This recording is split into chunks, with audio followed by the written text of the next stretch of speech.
Hey everybody. So the recent January update has made the editor a bit more stable when it comes to generating random maps.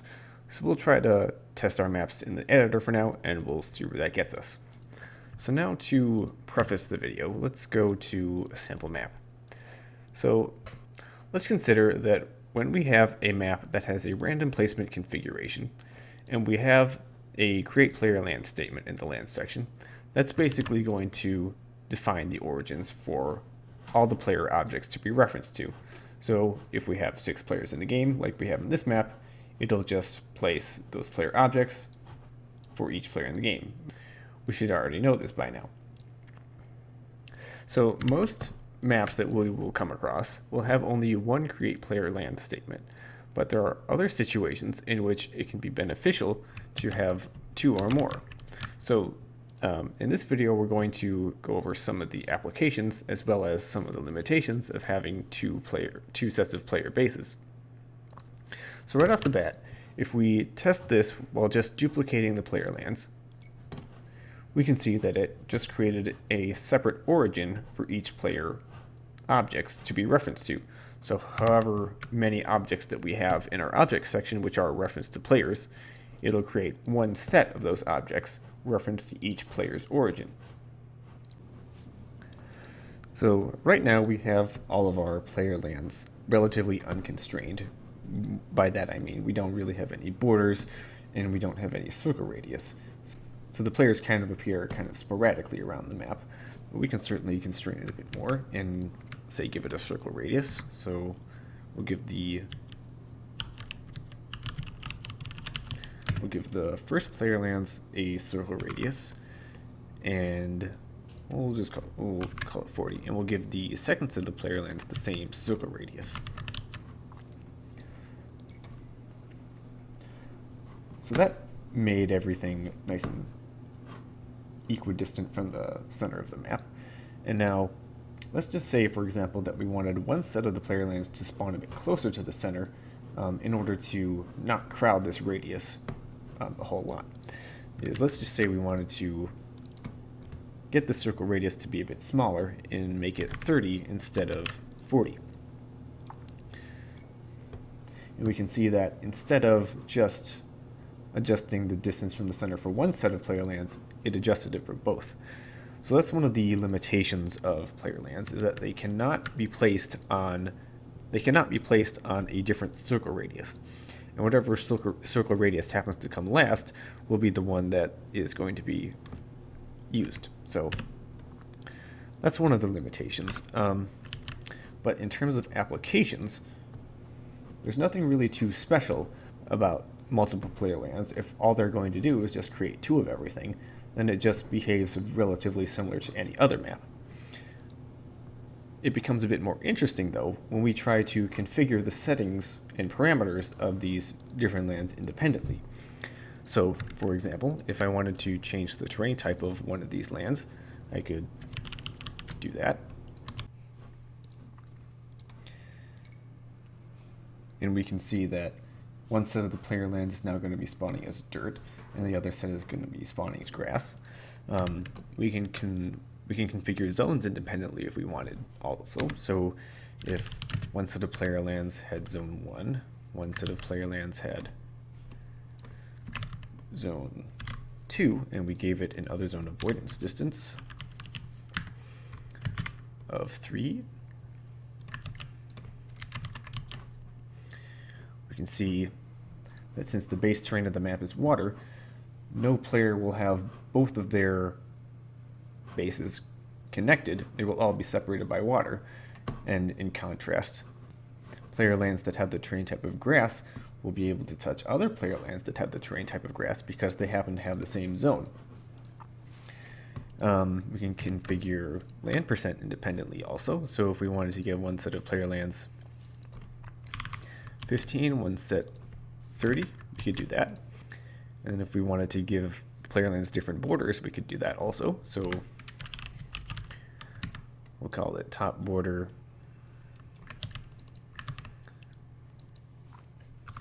5 for this set of lands, and we'll call it 8% borders for this set of lands. We can see what that does there. And then these zones can affect how these lands interact with other lands that happen to be on the map. So for example, if we had a neutral land that happened to be in the center of the map that had the same zone ID as one of the player lands,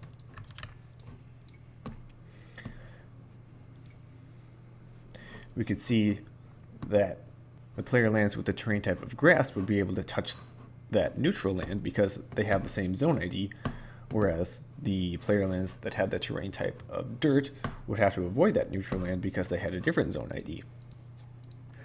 So thus far, all the modifications we made have been with respect to the lands themselves, and we're still generating the same objects for each land, regardless of what the terrain properties happen to be. And there are ways to change that. So, for example, if we didn't want a town center to be spawning on the player land that had dirt, we can go down to the objects section, and where we have the town center, we can say terrain to place on is grass, so that the town center will not spawn on the land that has a different terrain type. So that's useful. And there's also another way to prevent player objects from spawning on a player land entirely, and that's by overriding the assignment with a land ID.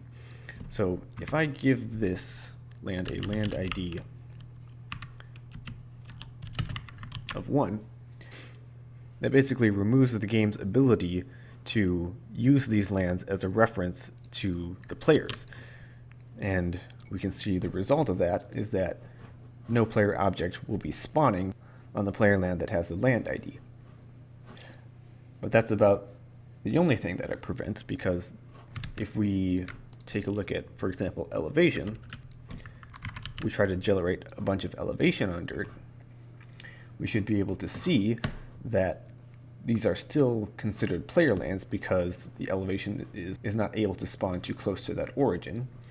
If we were to go into a terrain generation section, we can see that any terrain that has the attribute set avoid player start areas will still avoid these origins because they're still considered to be player lands, even though they're not spawning player objects.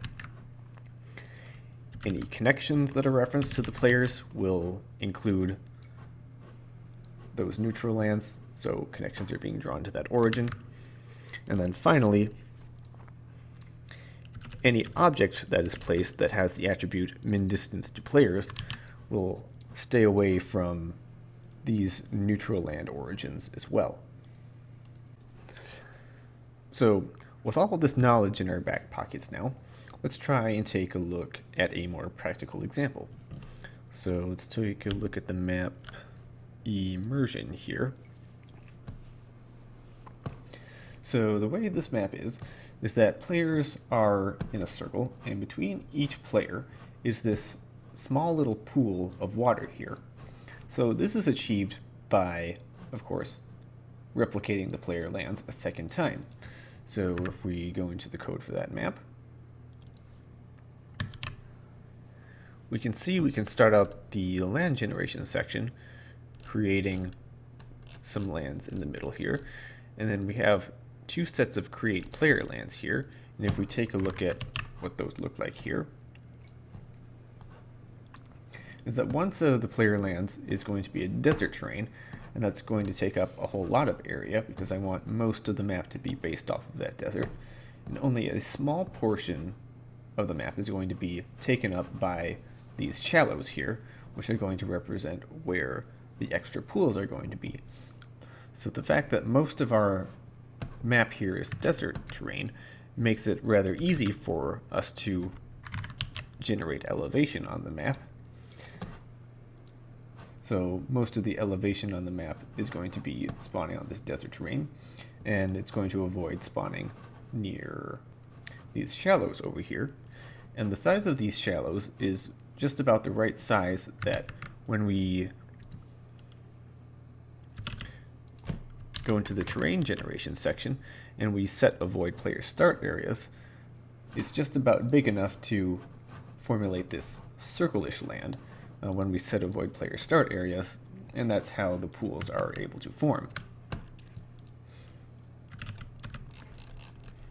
So after the terrain generation section is done, the map looks like this. And now we can start looking at the objects. So obviously I don't want player objects to be spawning in these pools here. So it's important that up above we make sure that the player lands which have the terrain of the shallows have a land ID, so they will no longer spawn player objects.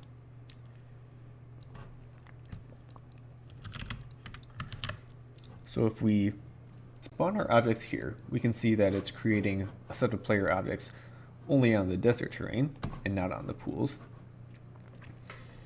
But it's also important to consider that any object that would have the attribute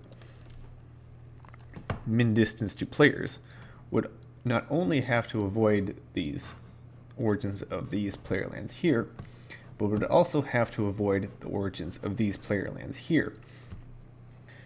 And when you think about it, when you have so many resources on the map that have to avoid so many land origins, it can sometimes be a little tricky to find a place to go. So in order to get around this limitation, we can try something similar to what we tried in the previous video, if you watched that, and that's by using an actor area method. So the object section of this map begins with defining certain actor areas. So when we create an actor area for the player, we should know that it's only going to create the actor area around the player land, which is actually able to spawn the player objects. So it will spawn the actor areas over here and not over here. So if we were to demonstrate that a bit, we'll try and put some flags into actor area 16.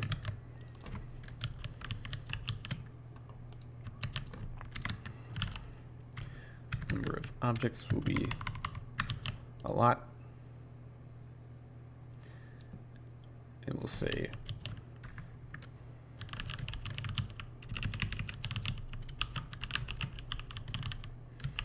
actor area to place in 16.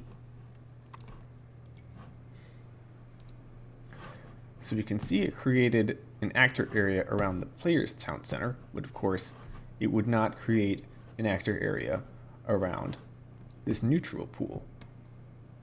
So in order to get any objects on the map to avoid only the player's starting location and not this neutral pool, we can, instead of using min distance to player attributes, we can avoid these actor areas instead. So where normally this tertiary gold would have an attribute min distance to players 25, and instead avoids actor area 25, which is defined up at the top of having a certain radius, which is referenced only to this player land and not this neutral land, so to speak. So what we just happened to look at was a 6-player example, but recall how I mentioned before that when you increase the amount of players in the game, it can become very crowded to fit everything along the same radius. In a similar vein, when you have only a few players in the game, you can realize that you have a bit more room to fit more things along the same radius.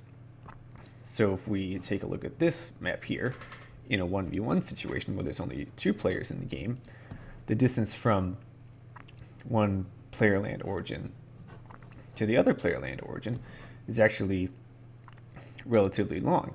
And if we wanted to try and fit more things in here, we could consider adding even a third set of player lands in here, which are also the shallow terrain.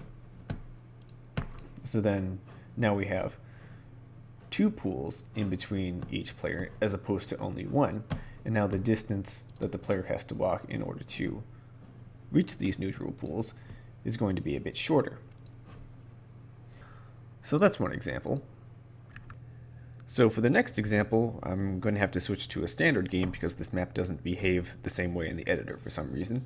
But this map is called Irrigation. So the way it works is it's made with two sets of player lands. One of the lands is more or less normal, and the other set is going to comprise this rice farming area where players have some starting objects. So we have a couple of mills, a couple towers for defense, and an extra set of villagers so they can start farming right away. So, if we take a look at the code of this map, we can see that similar to our last example, we have two sets of player lands. One of the player lands is going to be grass, which is matching the base terrain of the map, and then the other set is going to be mangrove shallow. Notice we're only specifying the circle radius for one set of the player lands because it wouldn't really matter to specify it for these set of lands because whichever one comes last would override it anyway. So the trick that's going to come with this map is how do we pick and choose what kind of objects we want to generate in this set of lands versus the objects we're going to generate in this set of lands. So let's go down to the objects section and take a look at what that's going to look like. So the first thing we have here, right at the beginning of the objects section, we're going to generate a mill for each player in the game. We're going to spawn it right at the origin of the land, and that's going to be the land with terrain type mangrove shallow. And notice we'll put an actor area around this mill so that if we want further objects to avoid spawning near this mill, we can avoid that actor area. For example,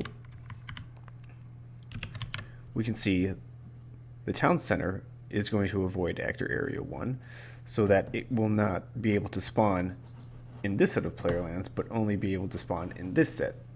So if we take a look at what that looks like, we can see that's exactly what's happening. And then if we keep moving on, let's try and take a look at some other sets of objects that will be setting place for every player. So let's say for villagers, we don't necessarily care if we restrict it for one set of player lands or the other, so we'll just leave that generic.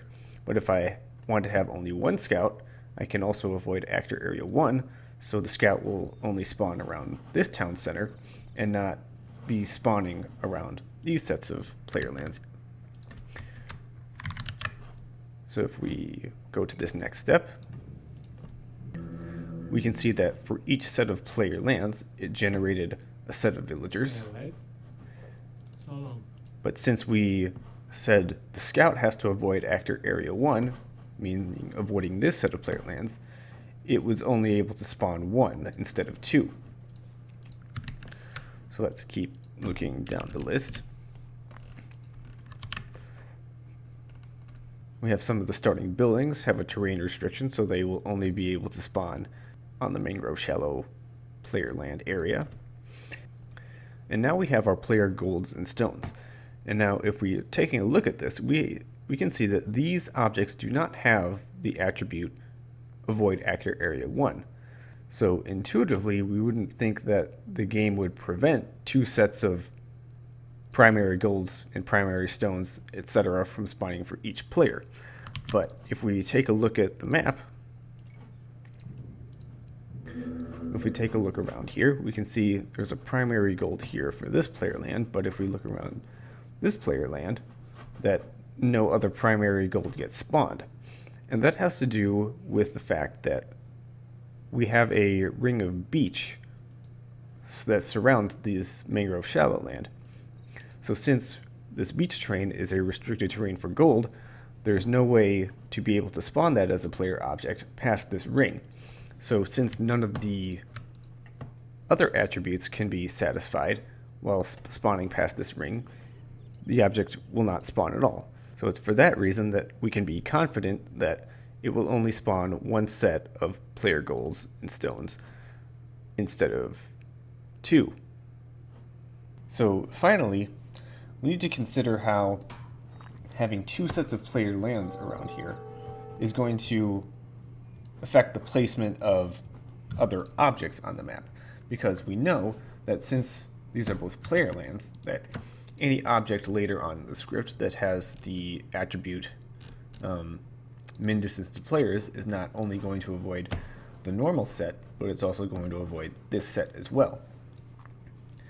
So if we try to do what we did in our previous example, we created these objects to comprise actor areas that would keep objects away from one set of player lands, but not necessarily the other set. And we need to be a bit more careful about doing that in this case, and I'll explain why. So if we generate an off-grid object and we say max distance to players is 0, and we'll put a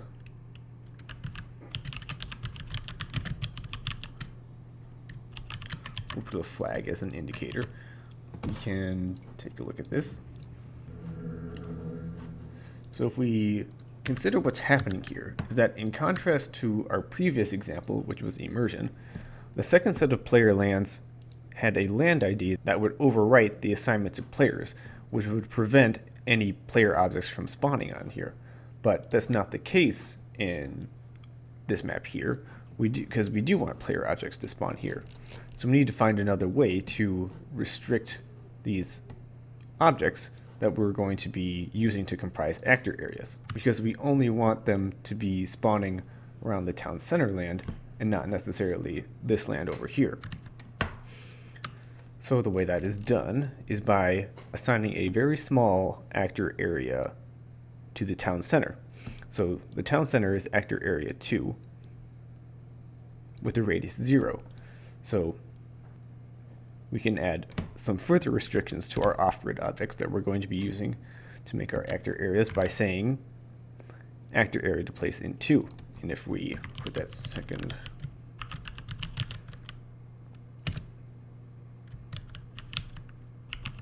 put that flag in as an indicator, we'll see what that does. So we can see that we have a flag here, but we do not have a flag here. And basically that means that actor area 16 is going to be an actor area around this object, and when we try to get other objects to avoid it, they'll be avoiding this town center land and not necessarily avoiding this farmland. So if we keep looking at the script, we can see the other objects that are being placed in actor area 2 to comprise actor areas of a different radius. And then further down in the script, when we try to get other objects on the map to stay away from the player lands, we can use avoid actor area if we don't necessarily want it to avoid this set of lands over here. But we can still pick and choose whether we want it to avoid one or we want it to avoid both. So, for example, the extra golds, they will stay at least 30 tiles away from this player land, but since this min distance to players 15 is also here, it will stay at least 15 tiles away from the secondary set of lands. So that's one of the ways in where you can kind of pick and choose how to restrict objects using min distance to player attributes or actor areas. So the example we've just looked at is in a 6-player situation in which the distance from the primary player land and the secondary player land, the distance isn't super far. You wouldn't necessarily mind sending villagers all this way when you have all this free food available to you. But let's consider what this would look like if it was a 2-player game instead of a 6-player game.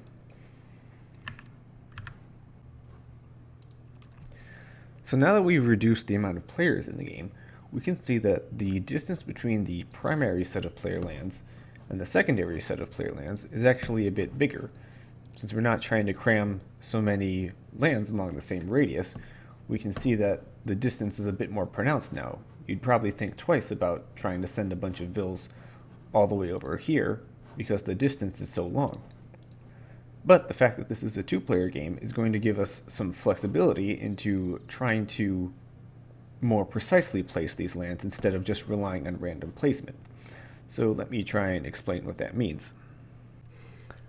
So we're here in Madlands now, And what we see in the preview section is basically an approximation of how the map is going to look like if we were to rely on a random placement layout.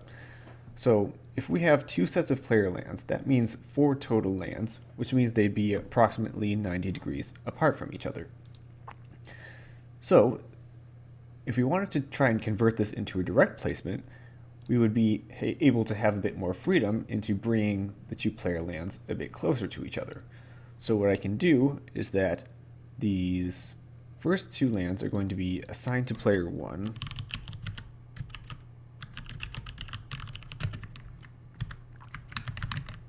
and the next 2 lands can be assigned to player 2. See, we can see that one set of lands is going to have the terrain type of grass, and one set is going to have the terrain type of mangrove shallow. And if I always want the first set of player lands for each player to be directly across from each other, I can say is going to be this plus 180. And if I want to bring the 2 lands belonging to player 1 a bit closer together, I can reduce this angle increment slightly. So I can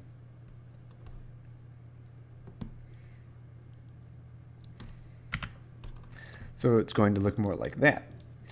So the 2 lands that are belonging to player 1 are going to be relatively close together, and the 2 lands that are belonging to player 2 are going to be relatively close together. And so that's basically how the 1v1 setup works, is that if it's just a 2-player game, then we can use a direct placement layout, and otherwise we can rely on the random placement that we just went through before. So if we take a look at what that looks like, we can see that it's no longer the case that the secondary player land is all the way off in this corner.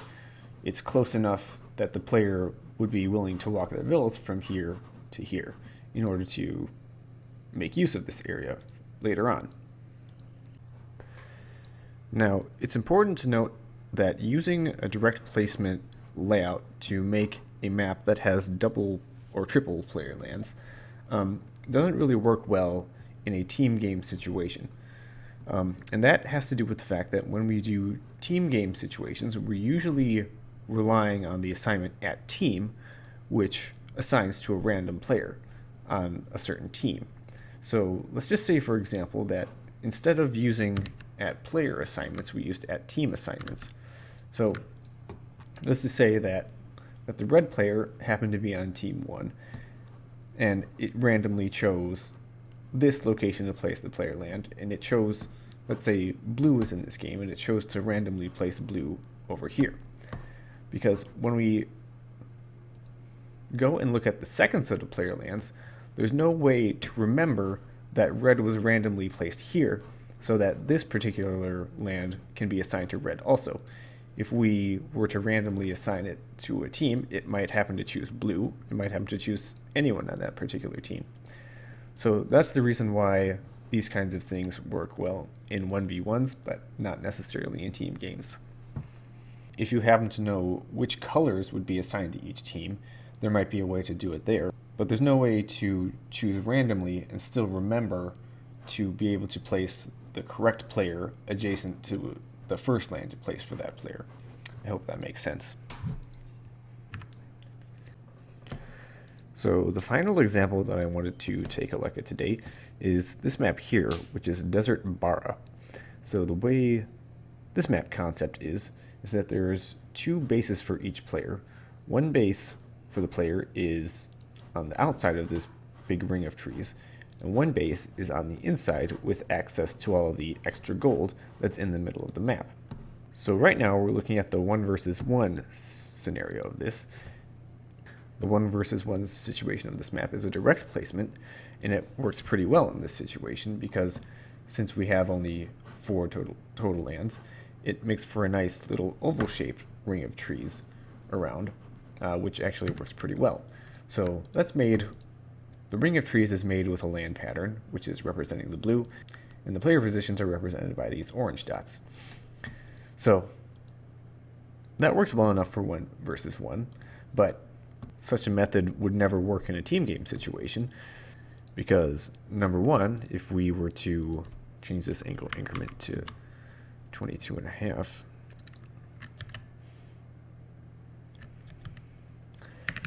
that's about how far each player is going to be spawning from his secondary player land. So even though a nice oval worked to separate all the players in a 1 versus 1 situation, imagine how many times you'd have to weave in and out to be able to separate all the players in a 4 versus 4 situation. It's not really feasible. Something that would be ideal in a situation like this is to have a normal increment. We will take these 8 values here and just copy the values, as if we were able to have a situation like this in which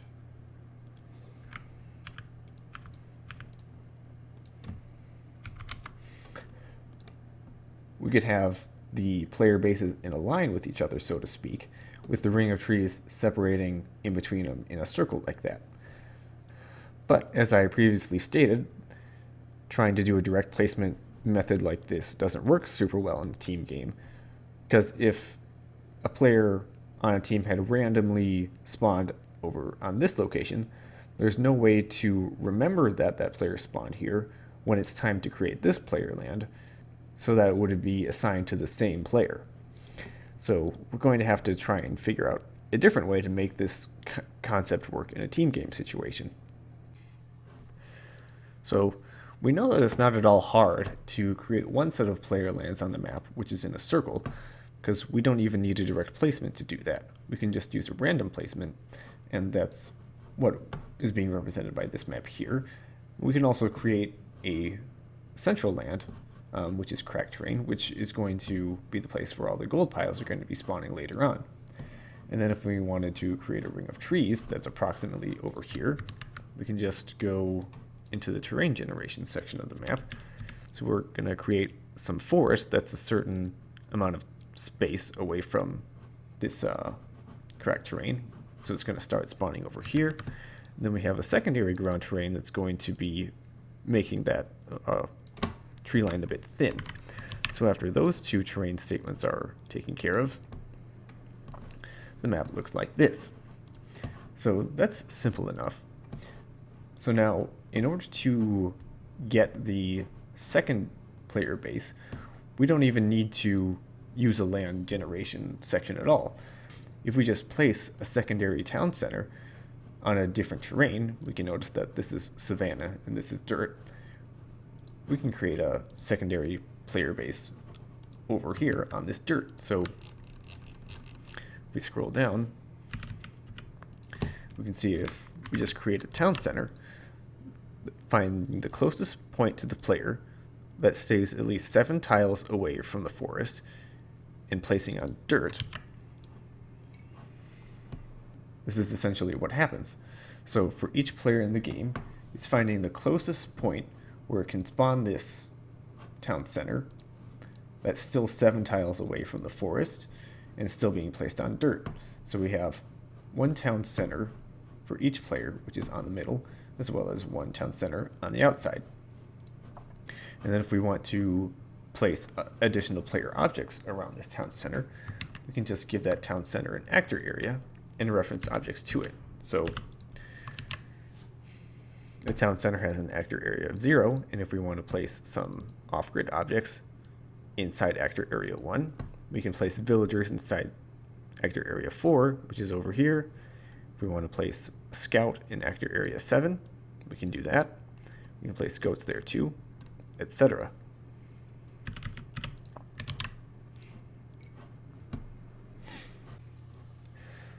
So that does that.